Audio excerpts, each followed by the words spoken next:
안녕하세요. 생활 부르는 천안통의 한현수입니다. 오늘 저희 천안통에서는요, 세계 불교 화합을 늘 염원하며 지난해 세계 불교도 의회 한국대회를 개최하고 매년 다람살라로 달라이라마의 법문을 듣고 티베트 불교를 한국에 소개하는 산파 역할을 해오고 계신 분이십니다. 여수 석천사 주지 진옥 스님 모셔볼 건데요. 여러분 따뜻한 박수로 맞아주시기 바랍니다. 어서 오십시오.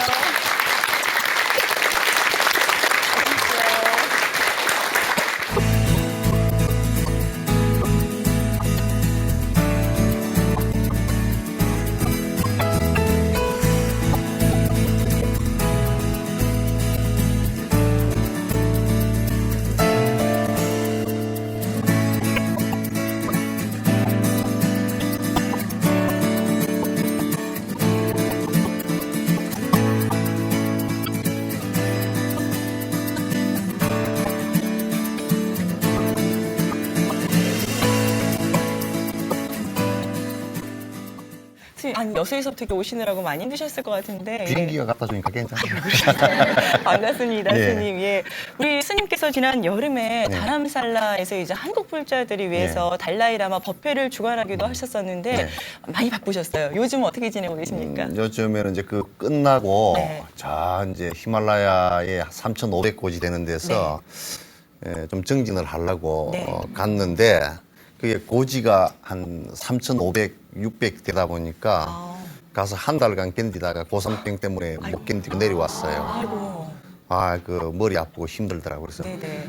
스피티라는 데가 전 세계에서 가장 오지거든요. 그렇군요. 그래서 갔다 오다가 워낙 험한 길 오다가 이제 몸이 그냥 한 6, 7kg 빠져서 요즘에 좀 복구가 되었습니다. 아이고, 그랬어요. 예. 이렇게 또 어려운 걸음 해주셔서 진심으로 감사 말씀드리고요. 선생님, 오늘 저희 천안통에 이렇게 나와주셨는데 어떤 말씀 들려주실 건지 조금만 들려주시기 바랄게요. 전 세계에 이제 성인으로 초앙받고 계시는 그 달라이라마에 관한 네. 얘기와 티베트 불교에 관한 그 얘기를 좀 이렇게 해보면서 우리가 티베트 불교와 달라이라마를 통해서 무엇을 얻을 수 있을 것인지 무슨 생각을 갖다 좀 이렇게 우리가 거기서 좀 바꿀 수 있을 것인지 그런 얘기를 좀 해봤으면 좋겠어요. 네, 알겠습니다. 벌써 한 10년 정도가 이제 훌쩍 지나버린 것 같아요. 네. 달라이라마의 내한을 또 이렇게 추진하셨던 일들도 이제 기억이 막 떠오르고 하는데요. 네. 정말 영혼의 스승으로 불리고 있지 않습니까? 달라이라마와의 또 우리 스님과의 인연담 지금부터 큰 박수로 청해 들어보도록 하겠습니다. 부탁드립니다. 네, 스님.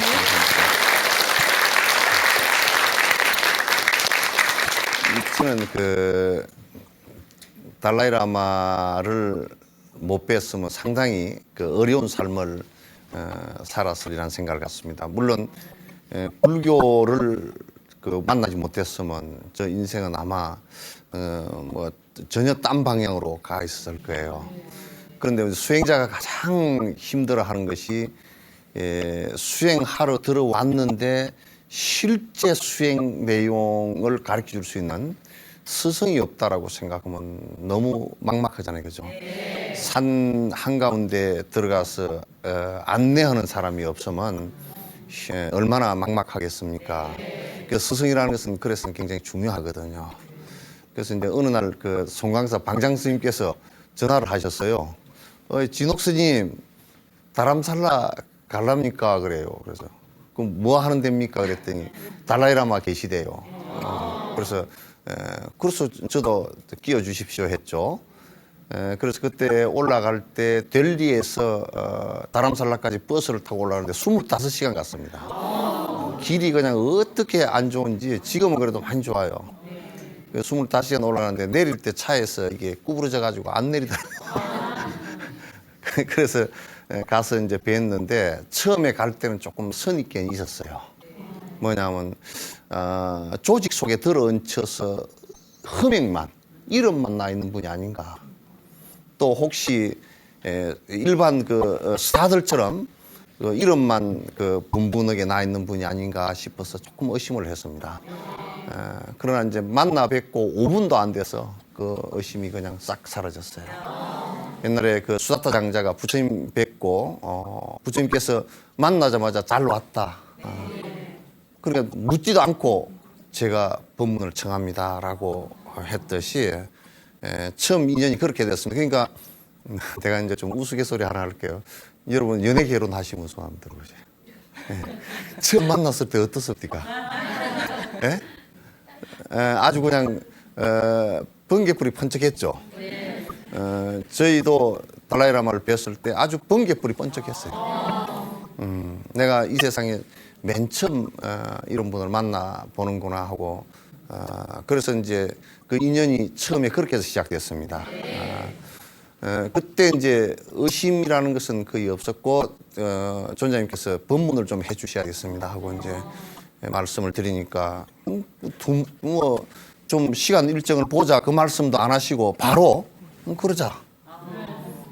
그러자. 그래서 지금까지 나 혼자 가더라도 법문은 내가 들어야 되겠다라고 생각을 하고서 이제 법문 요청을 해서 한국이 설판이 되고 설판이라는 거 여러분 잘 아시죠? 뭐냐면 주도를 하시고 모든 비용을 다 대고 또 주도를 해서 그 법문을 요청을 했어요. 그래서 지금 올해 이제 11번째 하고 들어왔습니다. 달라이라마와의 인연은 내 생에 있어서 터닝 포인트였어요. 그래서 그 분의 그 법문을 들으면서 그 동안에 좀 이렇게 그 정리가 잘 안 됐던 부분, 개념이 불확실했던 부분. 왜냐면 우리는 그 수행이라고 할 때는 실제 실행하는 거란 말이에요. 이게 이론이 아니에요. 이론만 되는 것 같으면 그까짓 거 틀리도 상관없잖아요. 실행을 하는 것이기 때문에 이거는 틀리면 안 돼요. 꼭 과학의 실험과 같습니다. 그래서 이게 실제 해서 될까? 이런 것이 많이 있었거든요. 근데 그분의 얘기와 티베트 불교에 전해진 논전과 경전을 보기 시작하면서 그건 아주 확실하다는 것을 더 깊이 이제 느끼게 됐죠. 그래서 이제 언어 개념도 더 정확하고 그래서 이제 그 인연이 됐고요. 그 인연은 나에게 오랜 전생부터 이제 그 아마 그 같이 해왔던 그런 인연이 아닌가 그런 생각을 하면서 항상 소중하게 생각하고 있고 그래서 한국 불교도 어떤 면에 있어서는 스승이 스승다웠고 제자가 제자다웠고 제자다웠다는 얘기는 뭐냐면 한 스승에게 믿음이 있어서 생명을 걸어놓고 내가 수행을 할 수 있겠다. 저분을 믿고 따르면 내가 생사를 해탈할 수 있겠다는 생각. 또 스승은 거짓이 없이 이 제자를 갖다 기어코 내가 승부를 할 때까지 내가 앞장서서 다 안내해서 데리고 가겠다라는 이런 그 관계가 형성이 안 되면 이 수행이라는 것은 성취를 할 수 없다라고 생각을 합니다. 그래서 스승과 제자의 관계라는 것은 생사를 넘어서는 관계라고 나는 생각합니다. 부모와 자식 간의 관계는 그렇지 않은 부분도 있지만은 스승과 제자 간의 관계는 그 생사를 걸어놓고 하는 그 관계가 이루어지는 것이라 생각해서 달라이라마와 그쪽에 또 스승들이 대단히 많거든요. 아주 저 곡성에 가면 도림사라는 절이 있어요. 또 저 마곡사라는 절. 마곡이라는 것이 뭐냐면 삼태처럼 총총할 정도로 도인이 많다는 데. 도림이라는 것은 도인들이 숙부를 이루고 있다는 거죠. 그렇게 되면 참 좋겠죠, 그죠? 난 요즘에 뭐 도인인 척하고 나부터 그래. 도인인 척하면서도 도인 아닌 사람 많잖아요. 나 같은 사람. 또 이제 거짓으로 많은 이익을 구하는 사람도 많잖아요. 그래서 진정한 스승이 어디 있을까라고 찾으면서 그분들이 전부 다 이타행을 하고 정말 자비심을 실천하고 부처님 법에 따라서 철저하게 살려고 하는 도인들이 많더라고요. 그래서 항상 가서 이제 거기에 그 힐링을 하죠. 가서 이제 쉬는 거지. 쉬는 방법도 배우고 그렇게 돼서 이제 달라이라마와 인연이 됐고 그건 지금 내 생각에는 아마 다음 생도 그 양반하고 같이 하고 싶다는 생각을 갖습니다. 여러분 남편하고 다음 생에 만나고 싶은 사람 손 한번 들어보세요. 대부분 싫어하시더라고요, 그죠? 그런데 저는 아주 다음 생에도 그분, 그 다음 생에도 그분하고 만나고 싶고, 그분이 승부를 할 때 나는 그 밑에서 승부를 서가모니 부처님 성불 하셨을 때 가섭존자 또는 그 간센보살님 다 그 밑에서 법문 안 들었습니까? 네. 그때 나도 거기 가서 듣고 싶어요. 그래서 그 인연을 놓치고 싶지 않아요. 이제 그런 인과관계가 인연관계가 형성돼서 전 요즘에 좀 조금 불편하려고 그러다가도 행복하답니다. 어떻습니까? 네. 아니, 정말 이렇게 우리 스님 말씀하신 것처럼 다음 생에도 또다시 이렇게 만나고 싶은 그런 분이 있다는 것 자체만으로도 정말 소중하고 감사한 일이 아닐까 이런 내일 생각이. 또 만나기 싫은 사람 있잖아요. 그니까요. 예. 정말 이렇게 달라이라마를 만나는 분들은 불교 교리를 갈구하는 것뿐만이 아니고요. 또 이제 그 부처님 말씀을 통해서 이제 현대를 살아가면서 어떻게 하면 좀 실천하고 녹여내 볼 수 있을까 이런 걸 참 많이 그렇죠. 또 생각을 하게 되는 그렇죠. 것 같아요. 근데 그 티벳이라는 곳을 가만히 들여다봤더니요. 중국에 이제 지배를 당하면서도 그렇죠. 독립운동을 이제 하기도 했었고, 그러니까 우리나라하고 참 닮은 점이 많이 있다 이런 생각이 들었습니다. 그러니까 티벳의 현실을 보면서 우리는 어떤 것들을 좀 이렇게 보고 배워야 할지 예, 말씀을 좀 들어볼게요. 이거 대단히 중요한 문제인데 이거는 이 얘기를 하려면 굉장히 심각한 문제가 되버려요. 이건 역사 문제이기도 한데요. 우리가 지금 분단이 안 되어 있으니까 그죠? 지금 통일이 안 되는 주된 뒷힘이 누구 때문에 안 되죠? 중국 때문에 안 됩니다. 중국이 이북을 갖다가 내가 볼 때는 이북 정권은 지금 무너진 지가 오래전입니다. 근데도 안 무너지고 있는 것은 무엇 때문에? 중국 때문에 그렇습니다. 그것도 조금 거슬러 올라가면 여러분 모택동이라고 하는 마오쩌둥 있죠. 그분이 공산혁명을 하면서